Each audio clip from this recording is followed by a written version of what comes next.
Hi everybody, my name's Erin McChesney and we're here doing a Tevis Talk video with Patti Bailey Harris, who is an extraordinary horsewoman and who's had tremendous influence on both the Arabian horse world and the Tevis, and has a lifetime and a legacy to share with us. So welcome, Patti. Thank you very much. Thank you for being here at our ranch and here in Pilot Hill, California.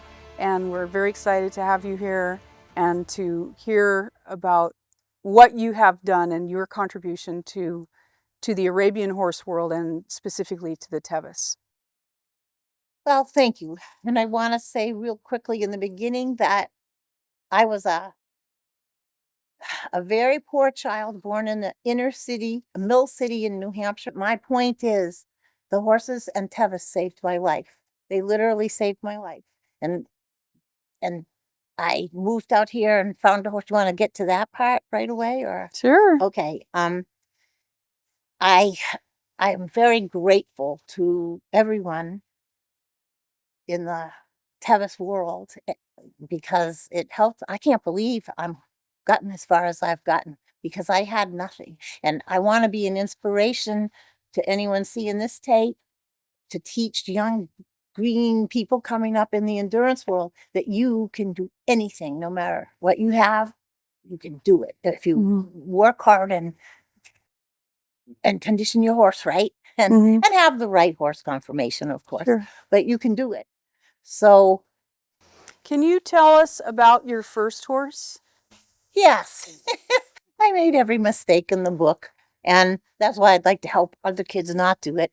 But I wanted an Arabian so bad. I had come from New Hampshire. They don't have Arabians in New Hampshire.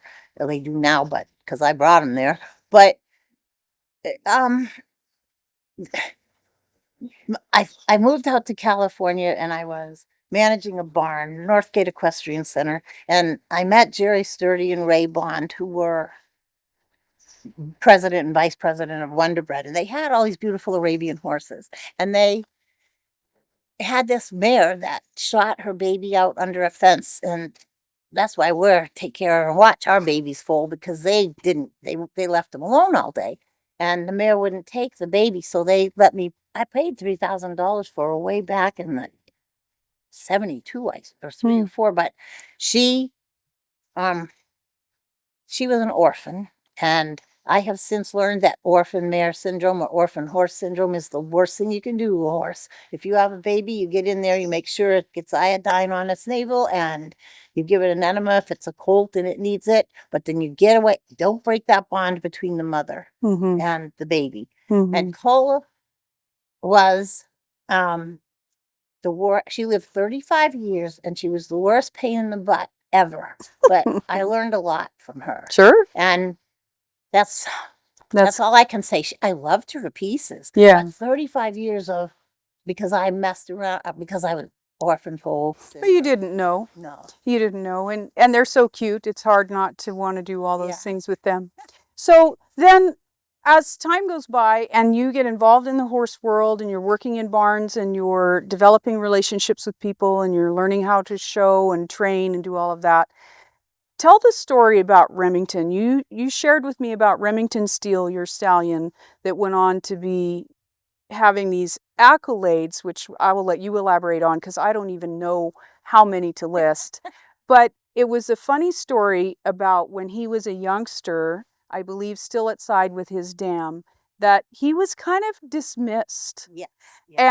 And I think that's the really critical and interesting story, is to hear about how this little colt, this gray just horse, goes on to capture the imagination of the whole world. So can you just summarize for us, like, how did that whole thing happen and everything? Well, I worked for Coon Creek Cattle Company, and they worked all their cattle with Arabian horses, and they had a really wonderful mare. I had also worked for Merle Lacey and John Rogers, who brought a lot of horses into this country in the beginning, in the 40s, 50s, and 60s.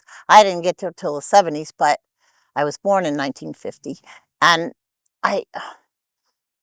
Mrs. Wilson had this carriager's daughter that had produced this beautiful headed baby that she sold to, it was called Tripoli Enterprises, and it was Heart to Heart, the show Heart to Heart.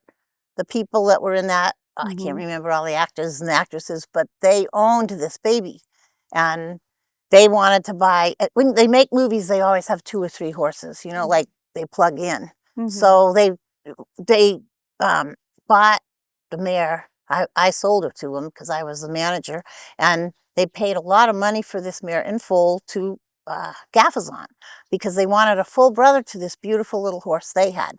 They had the mare first baby, and first foals are usually smaller. Remington was almost 16 hands, that he was the 6th in line in the end. So Mrs. Wilson flies me down to Hollywood. God.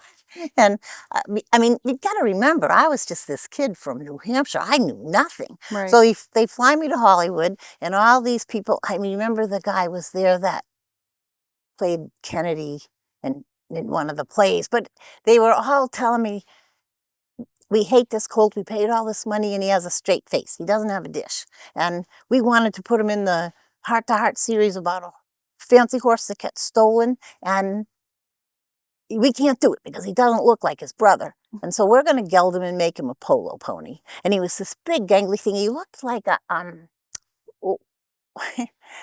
one of those dogs that has all the skin, and he hadn't grown into it yet. Yeah. And he had a big mark down his, like railroad techs were, that they were scared of him because he was friendly and he was responsive to people. And the Mexicans would hit him with the forks and the barn help. And so Richard Blumenthal owned him, and he was going to make him into a polo pony and play polo. And I couldn't believe it. The horse had a neck a mile and a half long, but set on right and beautiful. And I happen to believe in long necks because I like a horse that can bascule over things. And I think nice long necks, set on well, it's like driving a truck with a hood in front of you instead of a van.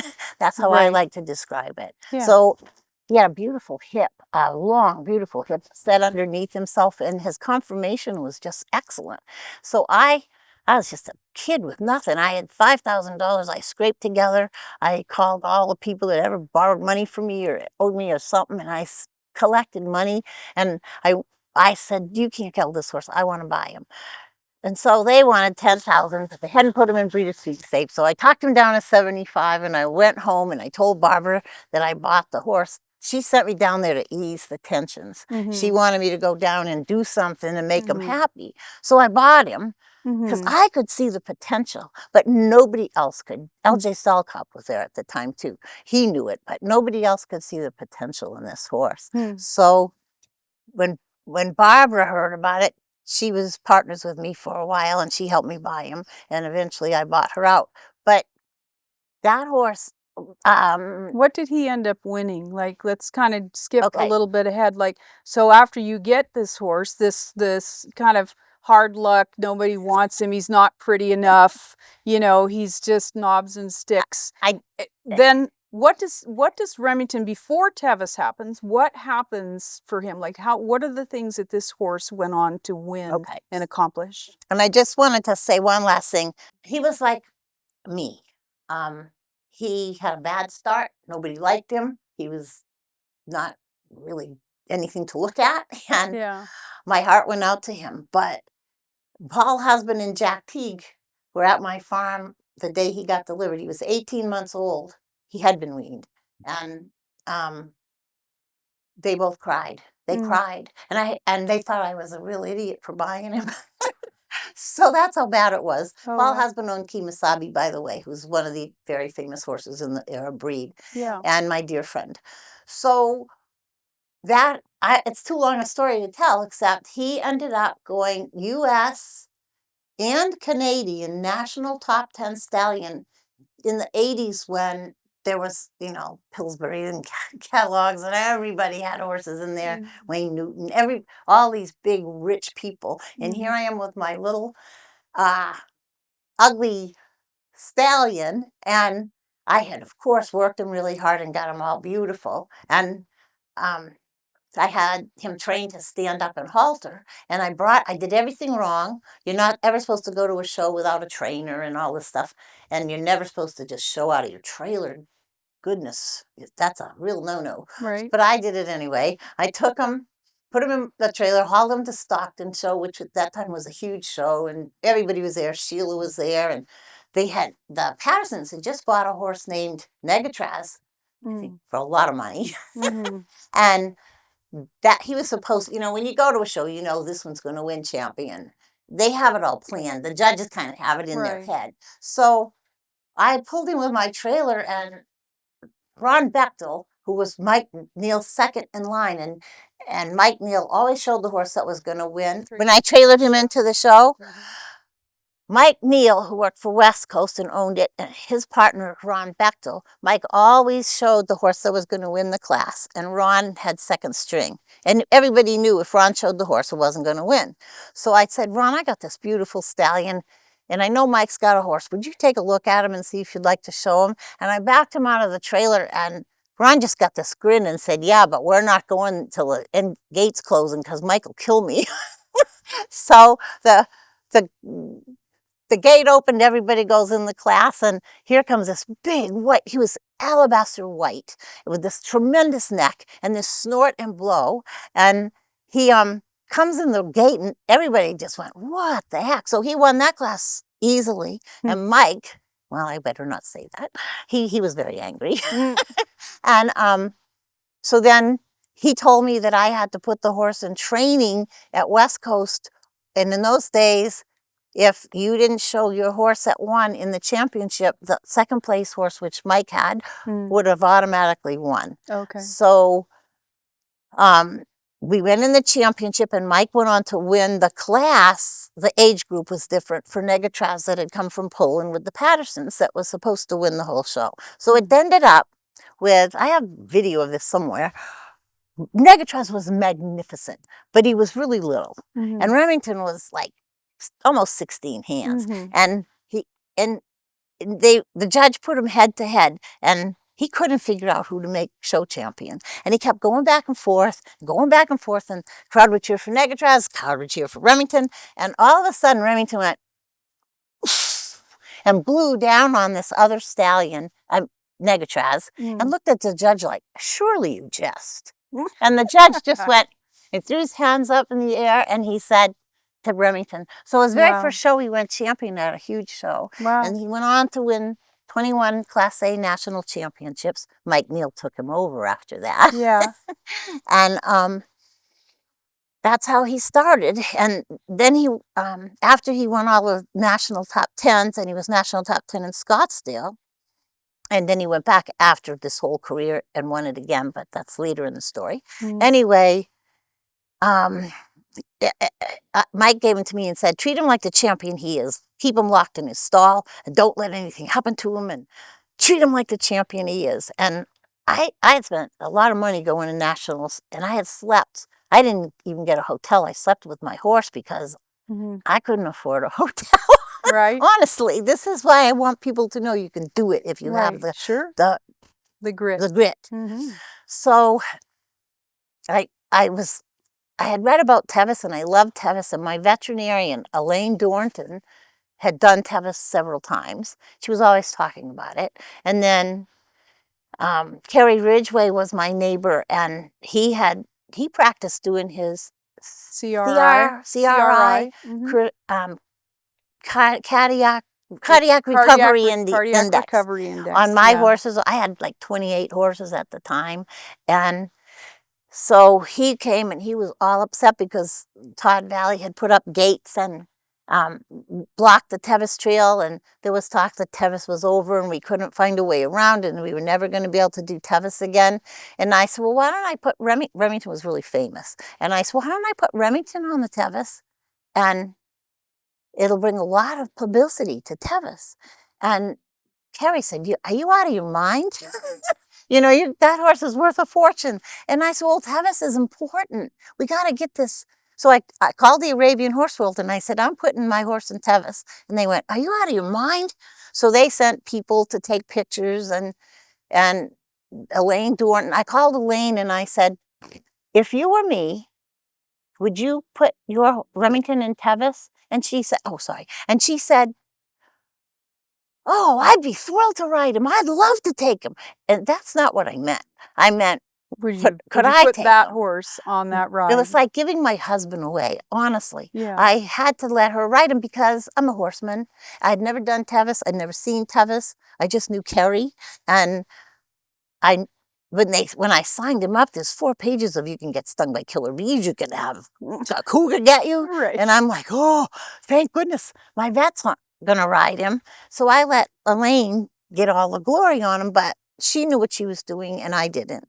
And so if you see the pictures of Remington going over Cougar Rock, you'll see a little red bag. It was full of vet stuff, which of course she wouldn't give him, but at least if something happened, she had that bag with her. And that's the story. He came in, I think, 50th, which is amazing because all we wanted to do was just get him tail through. end and get sure. there. And he just was And hadn't he also been recognized by WAHO? Can you explain what that is? Well, yes. After he did Tevis, he's the only national top 10 stallion that ever was even entered in the Tevis.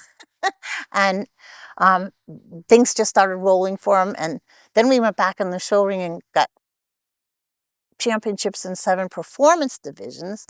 And by then, WAHO was World Arabian Horse Organization. And I didn't even know it. But I had moved to New Hampshire by then, and they called me and said, we've been looking for you for a year. We have this new program where there's 68 countries in WAHO, and we picked 1 stallion from each country to be the best stallion in the country. But the United States has thousands more horses than any other country, so whoever wins WAHO in the United States is really the winner of all of it. Right. And Remington beat 550,000 other horses and won the WAHO trophy. And so another thing that I'm really proud of this that I did for Tevis is I rode him at the U.S. Nationals in front of the stallion class, in front of at least 15,000 people, and they told this whole story. And I was the first one to ever ride an endurance gate. When they took the pictures, which I have, and I was in my riding tights, and I'd done so many miles they were threadbare, and I didn't notice it till I saw these fancy pictures. And I'm just really proud. They called me and they said he was the epitome of what the Arabian horse should be. And they wanted to pick him first so that all the horses that came after him, they would know that that's what they were looking for. A horse that you could put in your tent. And that's what I love. My horses can do anything. I've had a lot of horses by Remington, and Remington himself. We'd go do a ride on Saturday and show them on Sunday at a fancy show. And I wanted to breed the kind of horse that could be one horse for all people. I mean, excuse me, for the family, but one horse that could do everything that you wanted it to do, because nowadays everyone has a specific horse for each. And a lot of us can't afford that. So Remington has over 200 foals. They're all not Arabians. He started another breed called the Desert Norman. It just grew and grew and grew. He was named a living legend. He went to Denver and rode with the Denver cow horse. Was it the Broncos? And yeah, the Denver Broncos. And he was awarded, oh, this is really great. I'm sorry, but we were standing him at stud and at a new place, and the stall cleaners left his door open, and he opened it and ran out to see the mares, and the mare kicked him and broke his jaw. It was split between all the teeth. And the man that owned the farm took him and had him fixed. But then they called me and said, we need him. We were in Carroll, Georgia, and they called and said, you got to get him out here to Denver because we need to give him the Living Legend Award. And Denver Broncos horse was getting it also. Oh, wow. And so That poor horse traveled all the way to Denver with his jaw wide shut, and I rode him in front of a humongous crowd. I never touched his bit because he was a show horse. He just went in and did his whole thing, and everyone thought he was fantastic, and his jaw was wide shut. Oh, wow. So that's the kind of horse he was. My mentor, Merle Lacey, used to say you could tie a chicken coop to that horse and ask him to drag it or jump it, and he would. So I hope, have I answered? That's good. Yeah, that's super. And there's 20 or more direct Remington steel get. Yes. Right? So mares and geldings and maybe even some stallions that have finished Tevis, and several of them have finished multiple times. Yes. I don't have the exact count, but I know there is at least 20. He became like a modern day Bezital or Karate. In fact, Karate and Remington we used to practice together. And Dolly's a good friend of mine. I never knew Bezital, but that was before I moved here. But he has so many babies in that I have to go home and count. Yeah. Most of them say either Rem, like Remember Me, or To Steal Your Heart in their names, but Greg did the Tevis 4 Greg times. Himmler of Echo Valley. Yeah, Echo Valley. That's Echo Valley Hawk. So there's other horses that I haven't been able to count until I'm working on it with AERC. Yeah, there you go. And so, and then in addition to that, so with your influence not only with this amazing horse, I mean, this is such a great, you know, it's such a great like startup story that, like you said, you know, anybody can do it if you want it bad enough, right? yes. The only limits are the ones we put on ourselves. Exactly, exactly. And so then in the context of all of this, you actually had the good fortune of developing a really solid and long withstanding relationship and friendship with Becky Hart. Yes. Who we most recently lost, God love her. Yes. And she rode a horse that is out of your breeding program as well. And I have to brag a little bit because the horse, the stallion that Becky Hart rode for you is the sire of a horse that I have in my barn right now, who is out of a Remington Steel daughter. Yes. So I feel very privileged. I feel privileged that you're riding. You know, I mean, it was a long circle for me to travel to come around and say to you that one day at AERC about a decade ago and say, I really would love to have a horse from your program. And here we are. Yeah. So anyway, but so I digress. I need to say something about that. Tell us about Becky and your relationship with her too. But first I want to say that I felt the same way about you my whole life. And nobody will believe this because now you can't shut me up, but I was excruciatingly shy from what happened to me in my childhood. And I wouldn't say any poop if I fell in it. And I was very shy. And here's Erin McChesney. Oh my gosh, she won Tevis in the Hagen Cup twice. And I was afraid to talk to you. And I honestly was. Yeah. And I guess you were a little bit intimidated. We were both afraid to talk to each other. We're like, oh my God, it's the amazing Patti Bailey. And I know, I think I told my husband Gerald over there, Erin McChesney called me and she wants to work with me. And oh my gosh, I was just excited about that. But Becky, oh my God, I love Becky. I want to talk about Becky. I hope I can do it without crying because we just lost her. And this is how I met Becky. I was just new in the endurance world, and I had had a horse taken from me and started in endurance, and the idiot ran it first. He got second, and 11th, his first 3 races. And it was so race-brained. I rode her for the rest of her life because he called me up and said, this is a crazy horse. She's crazy. And she was crazy because he rode her like that. You don't take a brand new horse and come out first or second. You don't do that. So I went and picked her up. She was so happy to see me. She ran off the side of a mountain and jumped in the trailer. And so Becky, I'm supposed to be talking about Becky, right? Yeah. So Becky, I was trying to ride my new horse and I decided to start her off. I had bred her, but I got her back again. And I asked all the ride managers every time I started a horse after that. This was just how I learned these things. I would ask all the ride managers, I'm starting 10 minutes late. I don't want to race. I don't want my horse to have race brain, and I ask permission to start late. Because they're gregarious and they're going to run with the herd if you start with them. You can't just make them stay back there, especially this mare. So I'm riding with this nice little lady way back at the end of this ride. And we were just riding along, and she was telling me things and asking me questions. And finally I said, I forget what she said now, but I said, she asked me who I was, and I said, Patti Bailey, and this is Still Your Heart. And she said, oh, I'm Becky, and this is Rio. And I went, you're Becky Hart? Here she is at the tail end with me. And she said, yes, he just went world champion, and I want to ride him back and get him used to that. He's a trail horse. He's not out here to race, and he and I are going to finish dead last. And that's how I met Becky, and my respect for her was amazing.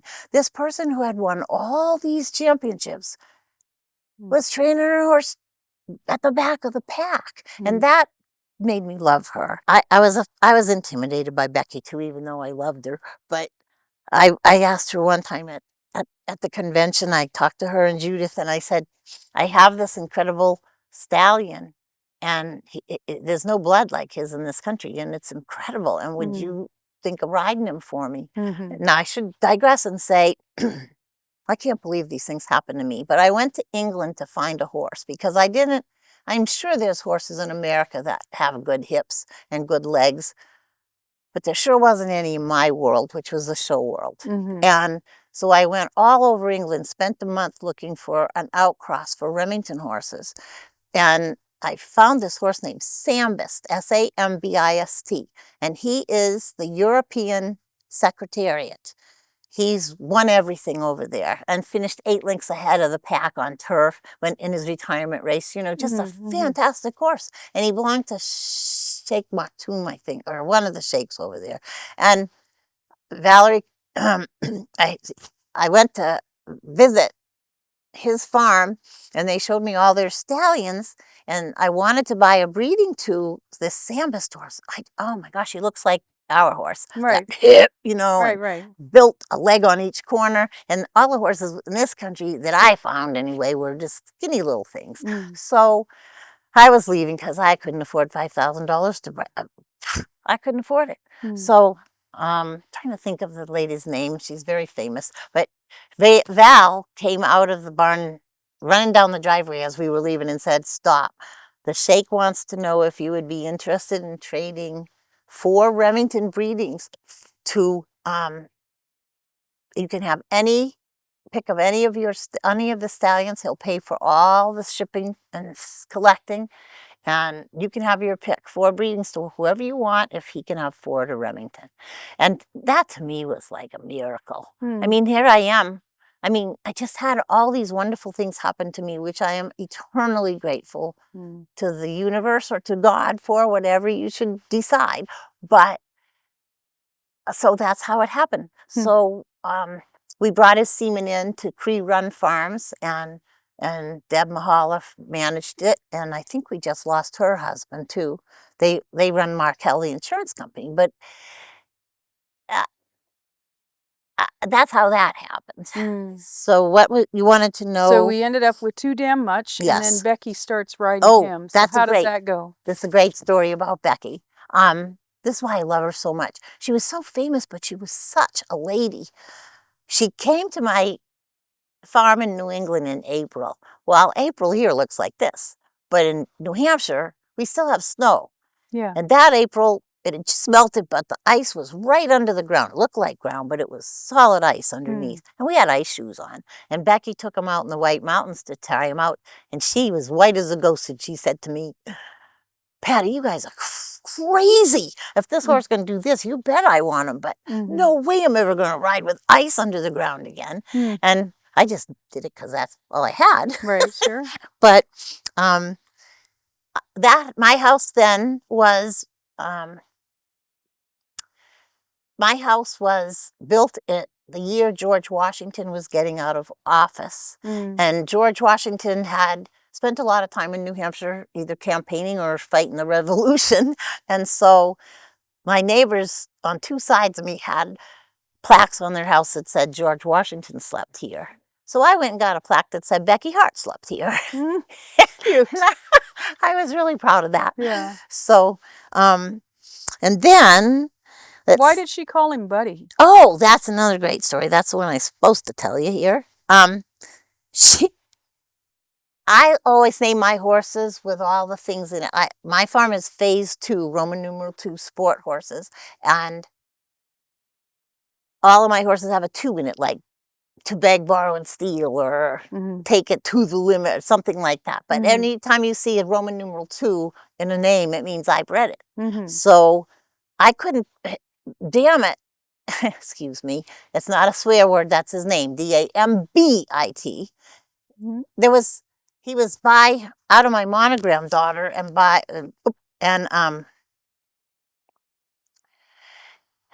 he was out of a monogram daughter, and her name was Too Much Money for monogram, and by Sambist. And there was already a lot of Sam horses for Sam Bohr, another famous racehorse. So I didn't want to name him anything with Sam. I wanted to put the A-M-B in it. And I worked and worked, and I shoved the paper across the table, and I went, there's too damn much to put in this name. And then, so I took the A-M-B from Sambist. That's why it's not a swear. But darling Becky, when she took him, she said, I am not going to call him damn it in front of school children. I teach school children. He'll be around rides. Sure. And so that's how he got the true story is, no, she called me and she said, Judith and I want to call him either Clinton or oh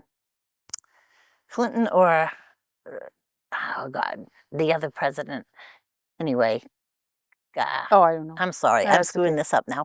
But anyway, I said, if you call him that, I'm coming to pick him up. So she said, how about Buddy? So that's what it was, Buddy. And Buddy. I just thought that she was such a lady, because she was just such a lady. She was so gracious and so loving and so kind. And she finished a few rides on him. Yes, she was going to take him. She was picking him out for the 2010 World Games. And I was so excited. And he got his World Game plaque he was, what do you call the finish? He was on the short list to go. Oh, okay. And she got made chef de quay, so she couldn't ride. Oh, okay. So I like to say, my ship came into the dock and it sunk. But it was still wonderful. He still got his plaque. And so that's how that happened. Cool. So I'd like to kind of, start kind of dialing in a couple more things before we wrap this up. And if you can share a few things about the international connections that you've had. You've talked a little bit about Wahoo and about going to England and all of these things. But thinking about like the international connections you've had in the people that you have brought to the Tevis that came through this influence of you having this horse. Yes. Right. And how your impact with Remington Steele across the Arabian world, like literally the world we're talking, not just, like the magazine, the Arabian Horse World, beyond that, but that through that, you helped to expand this concept, this idea, this historic event called the Western States 100-mile Trail Ride, the Tevis Cup, and how those connections were made through you and through Remington. And who did you bring to the table at Tevis to sit down and break bread with us? And that's a great story. And I just want to finish on Becky by saying, I was so privileged to come to the VIP Tevis party last year, and Becky was there in a wheelchair, and I didn't even know she was ill.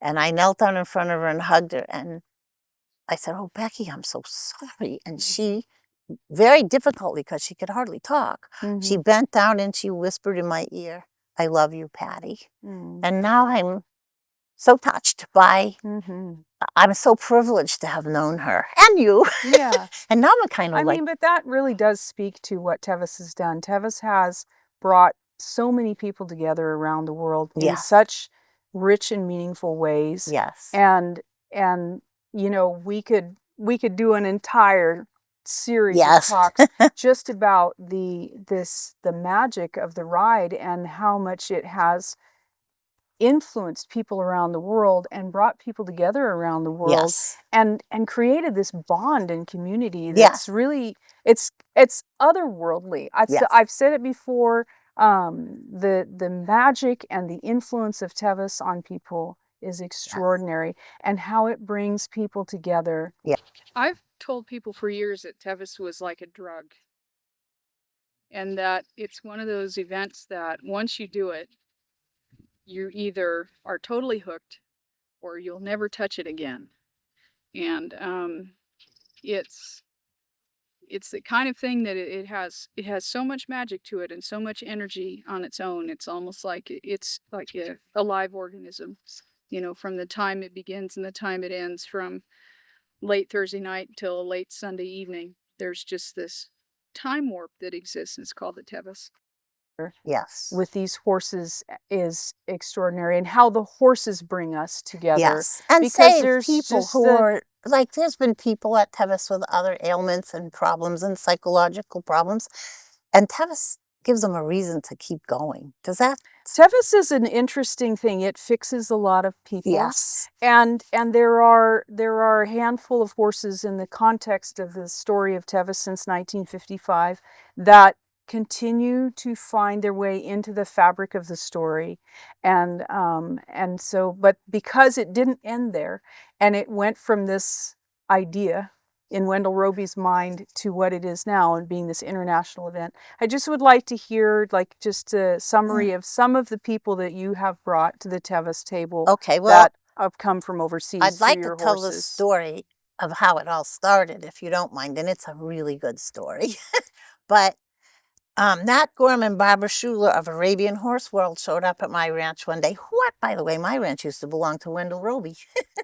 And it's the circle thing. Mm-hmm. And they said, Patti, Sheikh Sultan, who is king of Abu Dhabi and president of all the Arab Emirates, wants you to take his, I didn't even know he knew who I was. He wants us to pick somebody to take his heir to the throne, his Hakim, who is the crown prince, who is now the king. But, and this was in 2001. And they said, we trust you. You know, at the time, what I was doing is raising horses for the people that came, 25 people that come from overseas every year, and they can't bring their horses. So my husband, Gerald, and I, we spent, that's all we did was ride the horses. And we used to ride at night to teach them from my house through all the Calcutta and black holes. And we'd make a big party for them at night. So all our horses knew how to start at the top of the Tevis and go all the way home. And that's, I would rent them to these people. But I wouldn't just give it to them. I went with them and I crewed them and I made sure they were riding right. And if they rode them too hard, I took them away from them. I gave them their money back. But the crown prince, the king, offered me $10,000 if I would take the crown prince on a ride, which was a lot of money back in those days. And he said he has 16 the crown prince and his trainer, and there was enough to make 16 people that were his bodyguards. And I said, there's no way I'm taking 16 people that never ridden and their bodyguards on the Tevis. There's just no way. I said, and I said, and I'm not taking them if they're going to come here in flowing robes. And I said, they better look like Americans or I'm not doing it. Because there was very hard feelings back then. It was just before 9/11. And so I said, so they said, okay. And they also gave me a credit card and I had to buy 16 sleeping bags and 16 this and that. And I had to hire another person to cook for them. And we were supposed to 3 stops. Pioneer, the first one, the Pioneer. Robinson Flat? Yeah, Robinson's Flat. And then Forest Hill and Rocky Chuck. And so we started out, the first thing that happened is they came to the farm to meet me and get ready to go. And I had gone down to the deli and Cool and asked them to make this beautiful platter for all this people. And I had picked it up a few minutes before and gone to my farm. And I found out later from the deli, they were dressed in jeans, but they drive in with 3 SUVs. They pull into the parking lot in front of the cool deli.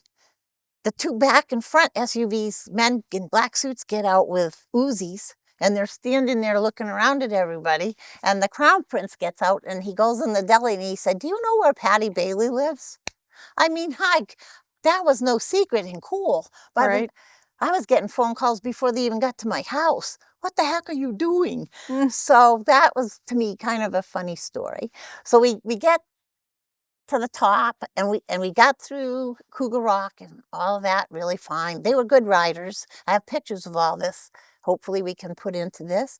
And a funny part of it is my poor husband, I don't know where he disappeared to, but he had just started working for me. I had hired him to work for me, and he didn't know anything about horses. And I had just started teaching him to ride, but I couldn't go with these guys alone. So he came with me, and my son came with me. And in those days, they weren't allowed to talk to women, the Arabs. And so he would be right next to me, and they would want to know where they should put their foot in the stirrup or what kind of a tree that was. And they wouldn't talk to me, and they were paying me. But they would talk to Gerald and say, "What's this and what's that?" And Gerald would turn around and ask me because he didn't know. And I would tell Gerald, and that's how they communicated. Even though they spoke beautiful English, I found out later that they're not supposed to, and they're getting better now. International relations are better, but in those days, they couldn't touch a woman of breeding age. It was against their religion. So anyway, um, we had we got through all of that, and we got to Michigan Bluff, and they had diplomatic immunity. So the Halls were thrilled. You remember the Halls? And Are you talking about Gary Hall no, and the older people. yeah, His mom and dad. Eldon and Alice. Yes, Eldon and Alice were so thrilled. They came and gave me a hug and said, "You're bringing a prince to be here in Michigan Bluff." And they had out the red carpet, and they let them camp on their lawn, and they dig out a hookah and start smoking hashish. And there was nothing anybody could do because they have diplomatic immunity. So it was really an amazing time in Michigan Bluff because all their other entourage met them there. And so we slept overnight, and I think Eldon came out and said, "Patti, the trail's on fire. You can't finish the ride." And I said, "Oh, what happened?" And so there's planes flying over, dropping pink retardant. And I went and talked to the Crown Prince, and he said, you can't not go. I am the Crown Prince, and I have diplomatic immunity, and I can do anything I want in this country, and you can't stop me." And I said, and this is all, remember, going through Gerald, right? I'm talking to him, he's talking to Gerald. And so I said, "It's against the law. I can't take you there's flames down there." And he said, "My father sent me here to do this, and I'm doing it." So I called the sheriff, and I told the sheriff, I said, "Look, nobody was supposed to know this, but I've got the Crown Prince of Abu Dhabi and the second in line to the throne here in Michigan Bluff." And they said they can go on the trail, and the trail's closed. And the sheriff goes, "I don't know." He said, "This is a new one, Patti." I said, "Yeah, well, will you find out what I'm supposed to do?" So he drives down there. He's white as a ghost, and he said, "I can't stop him. You got to take him on the trail. This is a diplomatic thing." So we went on the trail, and it was okay, but there was a lot of fire up higher, and the planes were flying over us, and I'm sure they called and reported us.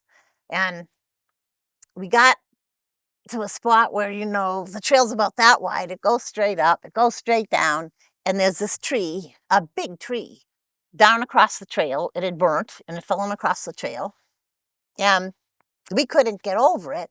So the I held all the horses, and there was 3 men and myself and the two boys and the trainer, and everybody got off except the Crown Prince, and he had this saddle, and so did his younger brother, that was way high in the back like this, and it looked like a throne on the horses. And he's sitting there like this, and they couldn't move the tree. There wasn't enough manpower. And he hadn't talked to me all day. Mm. And I'm holding the horses, and I looked at him and I said, "You need to go help them." And he said, "I'm the crown prince. I am not allowed to do any physical labor." And I said, "Pardon me, cut this out if you want." But I said, "Get off your ass and go help move that tree, or we're all going to burn to death. So it's your choice." And he jumped off the horse, and um, with his help, they got the tree moved. So there's more to this story, but I want to digress here for a second and say, so the rest of the story is even more interesting. However, I want to digress for a minute because many years later, when Remington won the Wahoo Trophy, I was invited over there, and I was just treated like a princess. It was so much fun.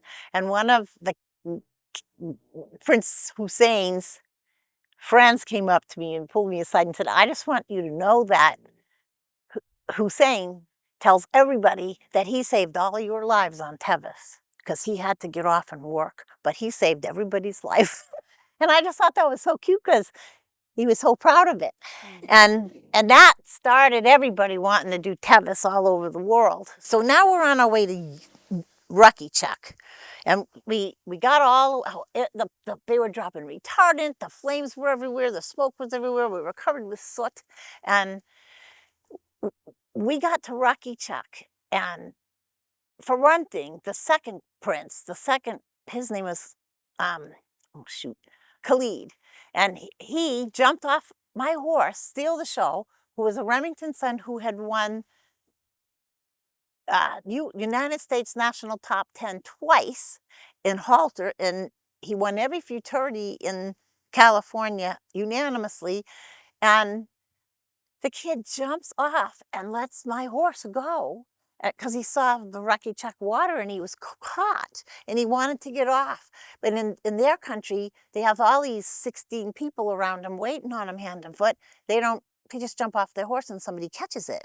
Well, Show went, "I know how to go home." And he takes off with this saddle on him with this mountain lion or a puma or something. It looked like it's a high back saddle, and it had like some kind of a cat on it with a cat head, and the claws were around his chest. So my phone starts blowing up going, all my friends on Slagmine Road, or everybody was calling me saying, "Patty, we just saw Steal the Show running down the middle of 193 with something on his back. It looked like a lion, but what the heck is going on?" And I said, "Catch him, catch him." I was so afraid he'd get hit, but he was just smart. He just went right home. So we're at Rucky Chuck, and I look up, and here's a forest ranger. And it was a female, and she said, "Patti Bailey, I am so disappointed in you. We thought you knew better. How could you ride on this trail in the fire when we're trying to put the fire out?" And I said, "Well, this is the Crown Prince of Abu Dhabi, and his little brother is second in line. Well, these two little kids look like they were covered with soot and pink stuff, and they looked like they were from the inner city." And she looked at me and went, "Right, you're getting arrested." So the Crown Prince gets on the phone and notified. They were following us along the road. The brother of the king had gone to Cambridge and Harvard, and he was very well spoken and a wonderful man. And he was kind of in charge of everything for his brother, the king. And I had told him, "Don't you dare wear the robes." But he knew what was happening and that the lady didn't believe me. So all of a sudden, if you guys know that road back then, especially down a Rucky Chuck, it was horrendous. Yeah, it's terrible. He shows up in an SUV with the Uzis again, and he gets out, and a couple other men get out, and they're in all their robes with their hijabs and everything, and flowing robes, and he walks up to the table where the lady was making out a arrest warrant or ticket for me, and he puts down a big like suitcase, or it was a really big valise, and he flips it open on the table, and there's all new $100 bills, brand new $100 bills in stacks. That's all was in it. And he looked at the forest ranger and he said, "How much is this? This is all my fault, and how much is it going to cost to get Patti Bailey out of this mess?" And the poor forest ranger just went, oh, and she just very slowly ripped up the thing. So that I think is a wonderful story. And from there, the Japanese wanted to do it, and it just went on and on and on. And that was the start of Ann and Hal Hall took it over, but I started the Tevis education ride. That was the start of it, because so many people wanted to come from different places and they had no idea. Like the Japanese. I was told it was the Japanese's emperor's best friend. He's gone now to Mr. Not Kasumi, but the other man. Anyway, he brought 14 of the high, and I'm a little kid from the slums, right? And I live in a 3-wide trailer with a nice, it was Wendell Roby's property, that's why I loved it, but everything I had went in my horses, not my house. And these guys were such movers and shakers from Japan that the governor and all these other people had them over to their house, and nobody had enough horses. So I took the Japanese, 14 of them, out on the Tevis Trail. And they were so hilarious because I made them sign release forms so they couldn't sue me, because these guys couldn't ride. Oh my goodness, just getting them all on the horses. They were jumping off the side of the hill, and it was a nightmare. So we went on the old Tevis across from my house where the double creek is, and what? The leader fell off in the creek, and he stands up and the water's pouring down his head, and he goes, I know, Sue, I know, Sue. And anyway, after that, we had a great time, but everybody that was a host we had to post them a night for dinner. And we went to all these fancy houses, and I won't name names, but everybody had money. Some had golds looking silverware, fancy wine, and everybody gave these men a present, these 14 Japanese men. And I was the last in line to take them to my house. Now, my house is not fancy. They had been to all these mansions. One of them was the governor. So we went. I said, what am I going to do? So I said to them, you're going to have a different time at my house. You're going to see cowboys. So come dressed like cowboys. And we had this huge deck with a beautiful tree over it. And I said, we're going to have a keg of beer and ribs and corn on the cob, and we're just going to do as much as we can. I couldn't afford anything else. So those guys had the most fun. They came in all these silly looking cowboy hats and scarves and what their version of cowboys are, like in snow boots and stuff. It was hilarious. But they had the time of their life. They were ending up lying underneath the keg, and, they just had a blast. And then when they loved the ribs, they loved eating with their hands. They just kind of relaxed and had a good time.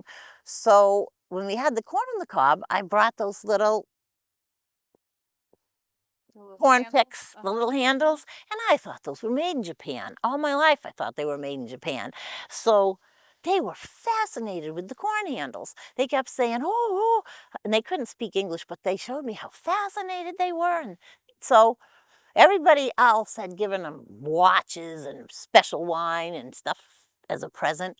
And they were getting on the plane the next day, so I didn't know what to do. I went down to the store and I bought them all a package of corn things. And I went to the airport and passed them out. And they were running around. So they were more excited about a 99-cent package of corn holders than all the other stuff. So that's how it all started. We've had a lot of fun, and one country after another. And I hope really bad. I'm really proud of the fact that I feel like I helped to save the Tevis. And nobody really knows that story because everybody's gone now, Carrie and, but I did write 2 stories.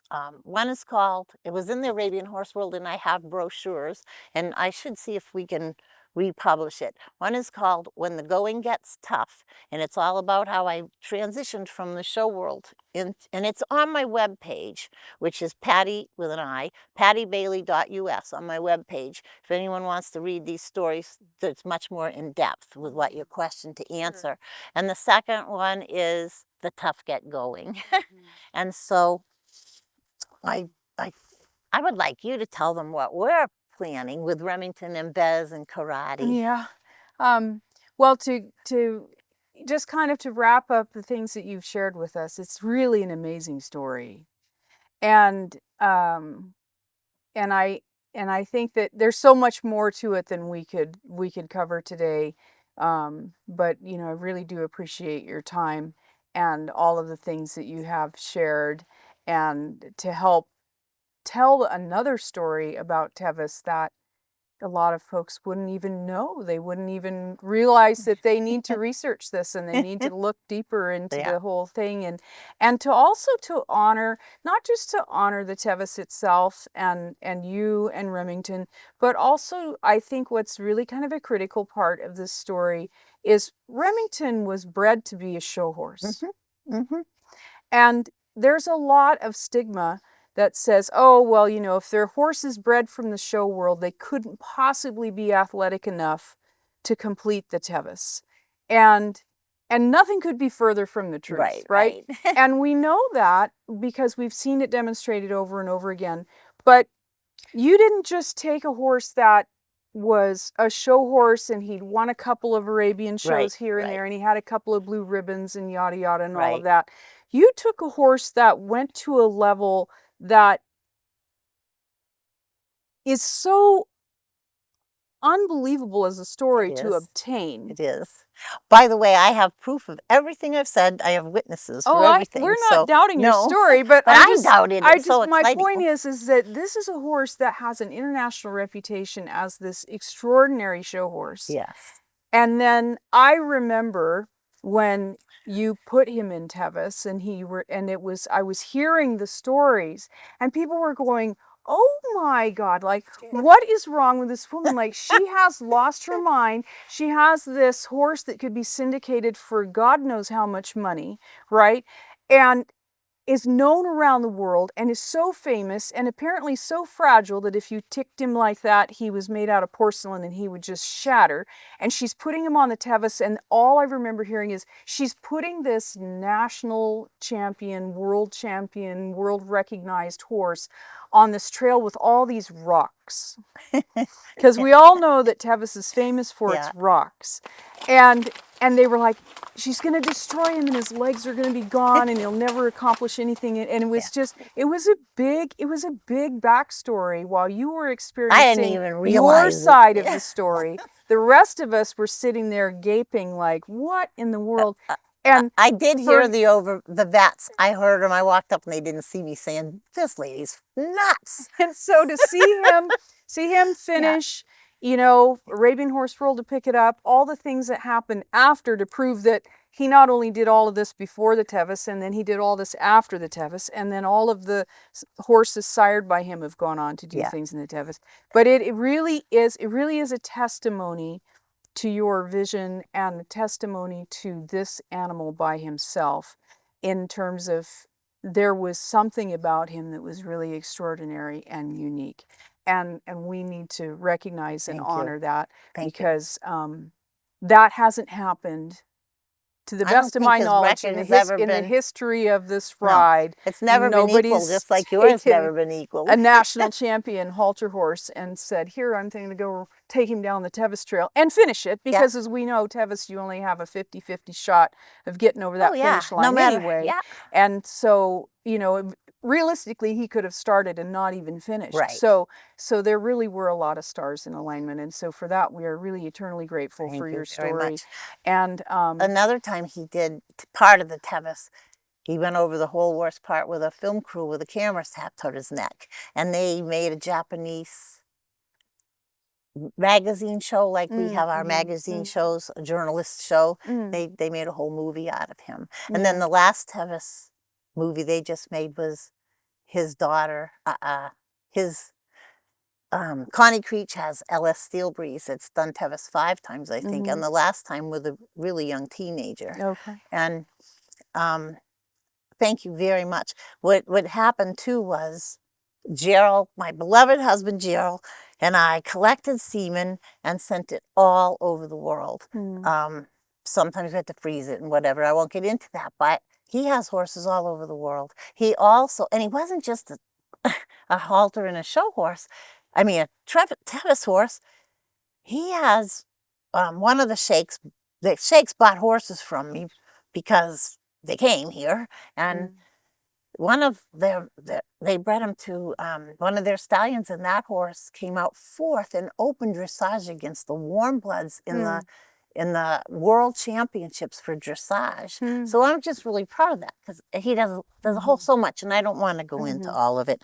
I just want to say that I'm eternally grateful that the Great Spirit has put me in this place. It's sort of like I just follow my instincts and what I'm told to do. It's spiritual. With the time when he finished Tevis, and I'm a promoter. My name Bailey, and like people tell me I'm like from Barnum and Bailey because I promote my horse so hard. But when he won the Tevis, I was so not won, finished.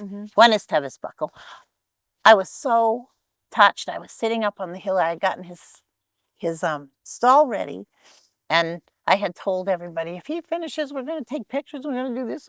And they were calling me, Patti Bailey, where are you? And I was so blown away that him and Elaine Dorton did this, because by this time I knew what it meant.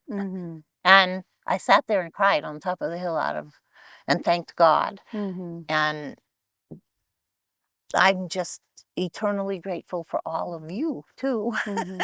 And are you going to talk about what we're doing here is putting together, because the show world unfortunately has gone to where now you really couldn't do that with most of the horses in the show world. In fact, I had a trainer come up to me and say, I don't know why you're so famous. My horse can do 17 Western classes at a show, so I'm sure he could do Tevis, that kind of thing. And I just laughed, they have no idea. But the, oh God, I'm sorry, I got off on a tangent and I forgot what I was going to say. It's just okay. That it has gone all over the world. He has horses everywhere. It's an amazing journey, and the journey continues because there are so many generations of horses that have stemmed from that breeding, and from your willingness to look at a young gangly colt with a straight face that everybody said wasn't going to amount to anything, and take that and run with an idea and just be willing to try anything, and that's really pretty extraordinary. I'd like to say too that after all this, plus his show thing and all this stuff that he did, he was 17 years old, and everybody in the show world was saying, well, she was an idiot. She took him on Tevis and she ruined him. That horse died at 27 years old with not a blemish on his legs. His legs were perfectly straight. But they were all saying I ruined him, so I said, we're going back to Scottsdale. At 17 years old, he went up against all the 4-year-olds going to nationals, and that's the toughest class in the world, and he came out 5th. Wow. After everything he did. And Polly Knoll, the photographer, wrote, I've never seen a more perfectly groomed white horse in my life. So it really is. It is really quite a legacy. And so Patti is alluding, as we're wrapping up here, she's alluding to the connections that we have, and that we shared a little bit about earlier. And we have some horses together. We've been putting some horses together. We're also working with Diane Marquard, also known as Diane Ripley, and we're in the joint venture there. And this is kind of fun because we're bringing this Remington bloodline together with the Sambus bloodline together, and then we're putting it together with this really extraordinary, fabulous twist with a stallion that has 2 crosses to Bezetol, the stallion that won the Tevis in 67 and 65, and also our friend Dolly DeCare up in Oregon, who had a very famous stallion named Wazir's Karate that has an incredible endurance record as well, with a number of wins and best conditions. And so we're kind of trying to make this perfect soup, if you will. And it's a really exciting time for everybody. And it all goes back, it all ties in. I mean, that's an exciting thing for us personally, but it really goes back to how Tevis has brought so many people back together in ways that you just couldn't imagine, and how sometimes those lines get stretched a little bit and then they come back full circle again. And we discovered that, you know, the bond that's created from this ride is one that it really is unbreakable. So I want to thank you so much for your time, Patti. This has been such a joy for me. You're such a dear friend, and love you so much. And my name's Erin McChesney, and this is Tevis Talks, and I hope you all have a wonderful day and ride down that trail with joy and purpose, and we'll see you next time. And you can do anything you put your mind to.